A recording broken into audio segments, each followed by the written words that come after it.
Hello, and always, I'm your host, Kyle Phoenix. Welcome to the Kyle Phoenix Show. And we are talking about development. We have this broad kind of season-long arc around development. And what I'm trying to do is trying to make each show its own little encapsulated set of information. So we've done creativity, innovation, systems, processes. We've done budgets. I think we did a two-parter on budgets. And then we started talking about legalities and about taxes and the importance of those, as well as knowing the skill of selling. So selling, legalities, and taxes. So now, in this episode, what I want to talk about was, and I didn't forget, I will be running the segment about tax preparation because we're coming up towards tax time, and I always like to give people an intensive kind of little refresher on some of the things from the district manager of H&R Block that I interviewed a while ago. So we just keep replaying it. Is a really great lady. So I want to talk about, it's been in the news, and I try to when I'm working with my students, when I'm doing classes and I teach at university, workshops, adult men workshops, all different kinds of things, I'm always trying to bring in an infusion of useful knowledge as I try to make this show useful. And at the same time, sometimes I have to capture people's attention. So, students came in talking about TLC, the TLC movie that came on VH1. And so it was interesting. They were chattering about it and some different things. And I remember TLC. I remember when they first came out. I have their CDs. I enjoy TLC. And there had always been stuff about TLC. So after the movie shows and everything, Perry Reed, also known as Pebbles, who was their manager, she comes out on several interviews. She was on Wendy Williams, she was on CBS, she was on Mark Lamont Hill, on Huffington Post, Live, their online show, and she starts telling her side of stuff. So students come back to me and they're like, Kyle, okay, like we're talking about some business stuff. We've talked about how sometimes we use entrepreneurial start and operate a small business and some of the financial algebra. So they said, let's use this as a case scenario because a lot of my students are Black and Latino, and they have lots of aspirations, and they're like, so maybe some of the stuff we learn should teach us how to evaluate situations that we might be slowly moving into so we can take care of ourselves and protect ourselves in a business environment, in a monetary environment, in an organizational environment, in an entrepreneurial kind of way. What happened, basically? Okay, so we put together all the pieces of it, so that was part of the first assignment. Let's get as much information as we can. So essentially, we used a lot of the interviews from Pebbles, and it took about three or four interviews. Pebbles was very consistent, which was very important. She was very consistent in all of her interviews. So we were able to get a good narrative from her of what happened. And to some degree, TLC, no longer with Left Eye in it because she passed away, theirs was confused, but consistent in its confusion. And I'll explain that in a while. So, Pebbles, who was married to L.A. Reid, a music producer, and then eventually the president and CEO of FIOS Records, partnered with Babyface. She held the position of, I believe it was president or CEO. It was interchangeable. And then she did a lot of A&R or artist development work. She had been a minor star and medium star herself. And, she saw, I could keep hustling out here like a singer, married this guy, and got really, I think, really turned on by the business of it. So, okay, cool and again. So she says to herself, she has a vision, she has a thought, she has a dream about creating a girl group. kind of a hippity-hoppity girl group, something that was young and fresh, something that wasn't apparent then. She didn't quite want, I think, to create like the crooning groups like SWV or the Supremes or En Vogue. She wanted to create something for younger people, something with a bit more energy and pep to it. So she starts discussing this with her friends. Her friends include people like Smokey Robinson and L.A. Reid, her husband, and Babyface. And they're like, okay, yeah, go for it. Fine. Work it out. Make it happen. She does. She has her own separate company or her own separate corporation entity within or separate from, she creates this, to be a managerial and an owner of whatever she creates. So she starts recruiting people. She says that her methodology is that when she comes up with a great idea and she's not sure where it's going to go or what it's going to be, she just lets it out into the universe. She talks to people about it. And it turned out that somebody knew Tion, who would eventually become T-Boz, was a shampoo girl. And so she said, she was just talking to people, just randomly, just whenever she was at, anybody could sing, anybody's interested in young, this is kind of what I'm looking for, maybe part of a group. And I said, yeah, there's this girl. Her name is Tion, and she's a shampoo girl and everything like that. So Pebbles follows the trail, finds her, pulls her in. So she slowly starts pulling this group together. She gets all three of them together. There was one girl, I believe her name was Crystal, who was originally in it, who she didn't feel quite fit into it. And so she replaced, finally, when she gets a synthesis of T-Boz, Chili, and Left Eye together, it clicked. She says, as soon as they were all in the room together, she knew this was the setup, this was the magic. So this is an entrepreneur, and I believe to her own self-description visionary, designing something. This is her design format here. So she says it took about a year, and there was a level of investment, financial investment that she had to put out to get their look. She designed their look, she did the music, starts touring them around, starts teaching them steps, getting them to be a cohesive group together. Okay, finally, after a year's time, she's able to present them fully, okay, now I'm going to pull back the curtains. This is what I've put together in a year's time to LaFace Records. LaFace Records loves it, signs them. LaFace Records has a deal with Clive Davis, who is the CEO, the controller, president of Arista. Arista, so it's Pebbles and TLC, LaFace Records, Clive Davis and Arista, and then above Arista is a distribution network for the CDs and albums, vinyl albums, of BMG Music. Okay, so the first album comes out, really great, it's a hit, everybody loves it. What happens,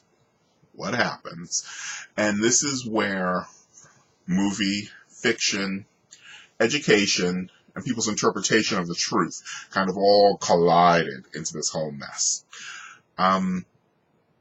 TLC wasn't happy with Pebbles, so they wanted to sever their relationship with Pebbles, even though Pebbles was the creator of TLC. So how does your creation sever itself from the creator? Okay, so that's the first deep question. 2, they were young ladies. All the members of TLC were young ladies at the time, all under 25 years old, new into the music business. Part of the reason why they wanted to sever their relationship is because they felt that Pebbles was too stringent with them, so that, they wanted to buy big things, Mercedes and all different kinds of, the fun stuff that comes with fame and money, and Pebbles was trying to explain to them, look, you're a new artist. And particularly that's important because there's a thing that she had, part of her company, called a new artist contract. You ain't making the money yet. We're building you up so there's an audience. You may have a CD that's a hit, but that ain't making no super money either, because remember our hierarchy structure, there's BMG the distributor. So let's say a CD costs $15. Back then, I think it's about what the price was, $15.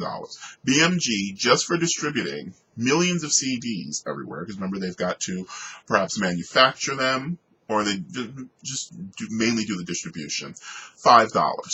$5 off the top of a $15 CD. Arista, Clive Davis, that company, they have to actually produce the CD. So they might have the factories, they might have the trucks, they might have the people, they might have the sound engineers to actually press 5 million CDs by next month. Just get those out and get them to the distributor centers, who's going to distribute them down into all of the stores then, or through catalogs. Remember there used to be the whole BMG where you could get like 12 tapes or 12 CDs? Yeah, that. So a company, Arista, partners into BMG, and BMG disperses everything. Arista essentially assumes all of the financial risk for pressing millions of CDs at a time. So it says, okay, I think you've sold 100,000. We're going to press another 200,000. I think the 200,000, we're going to push it to 500,000. We're going to push 500,000 to 1,000,000. Somebody's got to be able to put out the money to do that. And pretty much a CD costs about $2 to $3 with the CD itself, with the technology on it, and with the case to actually create. So somebody's got to write a check for $1 million for 500,000 CDs to be created with all the artwork and everything, to then be sent out to BMG for BMG to stamp and send to the world. So that's essentially what they do. LaFace Records, what they do is, of course, they are pulling the artists together, pulling together all the musicians, creating the product. So think of them kind of like the kitchen. They're the kitchen. Arista is kind of like the restaurant itself, and BMG is kind of like the city, where there's going to be multiple restaurants. So now TLC wants to cut out Pebbles. They're tired of her. They're like, she doesn't get it. We're hot. We're big. We're ready. We're good. We don't need this kind of micromanagement anymore. Now, as an aside about Pebbles, I will say that she is a smart businesswoman. Smart. She's pretty, which I don't want to include as my measurement of her, because I think that that's a detrimental or a misogynistic measurement of her level of intelligence, of her level of savvy, of her visionary capabilities, of her managerial capabilities. So I hate when women are reduced to, and she's pretty too. Because that kind of takes away from, people don't say, Einstein had a nice butt. It's kind of a reduction of them by including that to them too, as well, or including a physicality measurement to it. So, Pebbles, but she is a beautiful woman, and there's an element of where I can see that could cause a problem. So Pebbles is a beautiful woman. It's messy.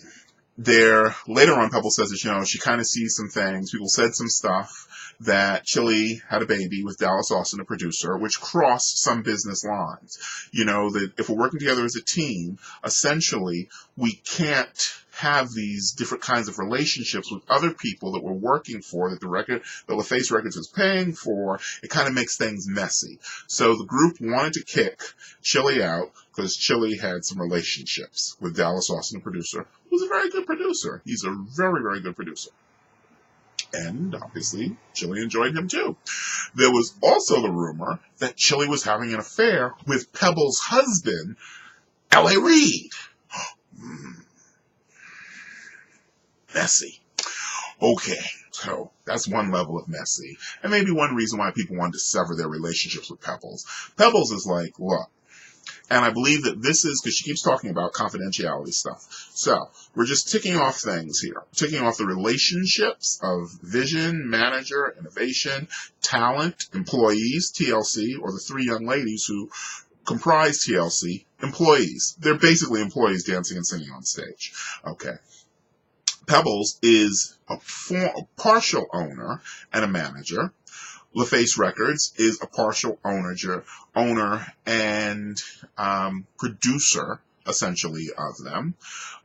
Clive Davis and Arista are executive level producers or distributors of them, or distributors into the distribution system, and BMG is the distribution system. So all these people are in this ladder. Pebbles says that after the first album was a hit, they cut her out. They said, you got to go. Girls won't get on stage if you in the room. So Pebbles was cut out. Now, Pebbles was cut out socially, but she couldn't be cut out financially. Why? Because she was a partial owner, because she had created TLC. So she owned all of the rights to TLC. So essentially, LaFace Records is renting TLC from their creator, and the person who created TLC is Pebbles. So these three girls are working for the entity known as TLC, which the three girls probably didn't completely understand until they started seeing them. And we talked about $15 to BMG when you and I buy a CD, $5 BMG expenses, all the stuff they have to do, the salespeople they have to pay. $5 goes back to Arista Records for them pressing all of these CDs. Then that leaves $5 more to be split up. But remember, there's still LaFace Records, Pebbles, TLC, musicians, costumers, travel, legal, publicity. So there are all of these people. What happened after the whole class? I'm like, we really went at it. What happened was LaFace Records gets the check, gets the $5. They have to split it as co-owners with the other owner. So it might be a 50-50 deal, which I think is what Pebbles is talking about, because we discovered in our whole investigation, our interviews, that she has a non-disclosure, a confidentiality agreement, which generally happens in business, not necessarily in marriage. It's messy that she was married to the guy she was in business with, or this level of business with, but okay. But the fact that she would talk about him possibly having an affair with somebody, or to her belief system, he does, or did, that means that her confidentiality isn't about the marriage. It's about their business together. All right, this is beautiful now, and I love business. So, LaFace Records and Pebbles are probably 50-50 partners in TLC. So that $5 that comes down to LaFace Records after BMG gets their $5, after Arista gets their $5 from the $15 that you and I pay, $5 gets split two ways: $250 to LaFace Records, $250 to Pebbles. But you told Pebbles to get away, disappear, sorry, whatever, and TLC, in a legal maneuver, signs with LaFace Records. But they still have to split that $5 with Pebbles, which is why she's a rich woman, a wealthy woman, and will be for the rest of her life. Then, in the tale, Pebbles eventually decides to sell TLC, the name, to TLC, because, it's done its worth to her. She's got her tens of millions from it.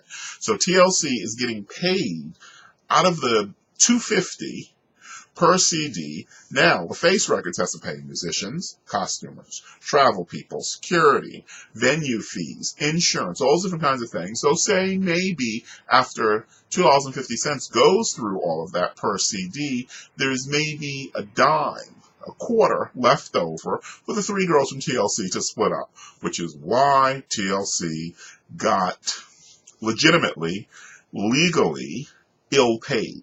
One, because they gave up their piranha. You say, what do you mean by piranha, Kyle? Jeffrey Jacobs. Bill Cosby was talking to Oprah Winfrey back in the day, 1984. Oprah says, I'm doing Look Who's Talking, or Who's Talking, the beginning of the show, in Baltimore. They want to take it national. They want me to go to Chicago, take it national, go head-to-head with Donahue. They're offering me $250,000 a year. It's the most I've ever been paid. Woo, she just jumping up and down. Just, woo, she happy. Bill says, sister, because he calls her sister, says, sister, that ain't right. She says, what do you mean that ain't right, Bill? She says, I was going to be rich. I was going to be, even if it's just 1 or 2 years, I was going to be okay. He's like, no, sister, that ain't right. Because you don't understand, where's the handy-dandy, the business of media distribution. You don't know how much money is really floating around. What I need you to do is I need you to go talk to Jeffrey Jacobs, who is a starting out lawyer. He's a piranha, though. He's smart. You should take this contract to him before you sign it and take it over to them. I want you to get Jeffrey as your new lawyer, business manager, whatever. But I want you to talk to him first. She goes, but they like my agent. Let's call her agent for saying so. Bill. Oprah's agent at the time, her name was Bill. His name was Bill. So Bill would go to the network and to the studio and everything like that. And it's just, everybody loves Bill.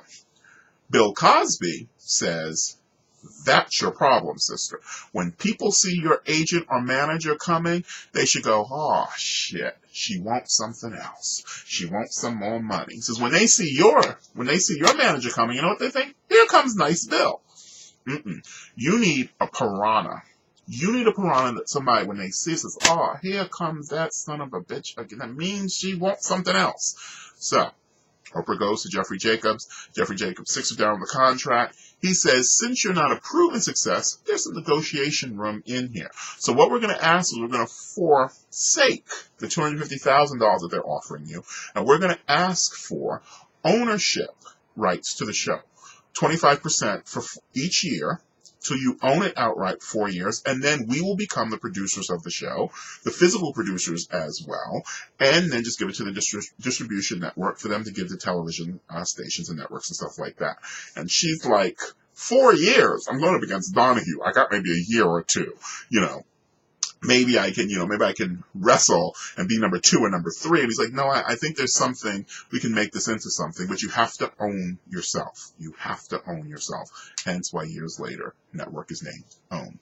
Okay, so, comparable, parallel, Pebbles and Jeffrey Jacobs, who kind of look alike. I didn't think about that. I'll flash pictures of him, because Jeffrey Jacobs doesn't let his picture be taken, but I have a picture of Jeffrey Jacobs. Yeah, I don't have it on a frame, because that would be weird, but I have a picture of Jeffrey Jacobs. So, Pebbles was the Jeffrey Jacobs. She was TLC's piranha. They knocked their piranha out, and so now it's 3 little bubblehead girls who don't have a college degree, if they added up all their credits together, dealing with LaFace Records, Clive Owens, Arista, and BMG Distribution, which is why TLC, the girls, have no money. Pebbles keeps getting her cut no matter what happens. Remember, there were 3 albums after that. She keeps getting her cut. Hey, you don't want me? Fine, boo, whatever. And to some degree, because of her non-disclosure contract with LaFace Records, is forced and has been keeping her mouth shut about the business stuff of TLC, because she's one of the partial owners of TLC. Broad lesson in here.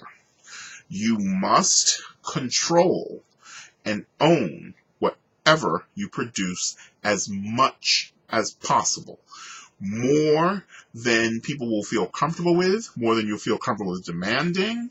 You must give away as little equity as possible, because you must be where the buck stops, where the question is asked and answered. Madonna is an employee. Oprah owns herself. So here's what happens at Time Warner or Live Nation now with Madonna. Madonna walks in, she says, I have an idea for an album, and I want to do this, and I kind of want to throw something up in the air, and I want to shoot out of a cannon, I want to do that, and I want to do that. And they think, well, we got to think about it. We got to think about it. So we'll call you tomorrow with, what we see, what we can do with that. And Madonna goes, okay. And she leaves the room. And then a conference room table discusses her idea and whether or not that fits, whether or not that works, whether that's in the budget, And I'm not saying that she doesn't have some weight and some gravitas in that space.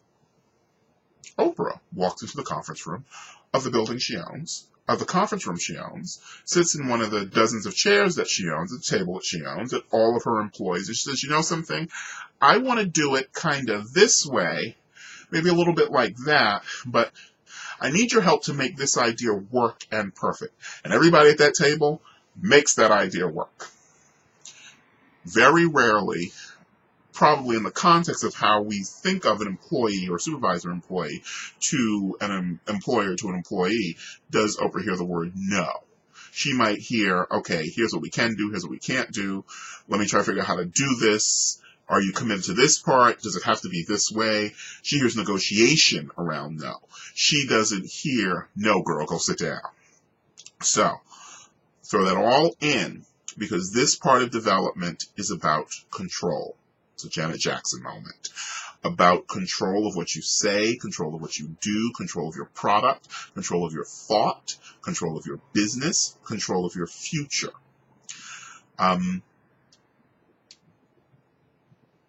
I would say that both my business mentors, my teaching mentors, my parental mentors, my parents who started entrepreneurial businesses taught me about that level of control.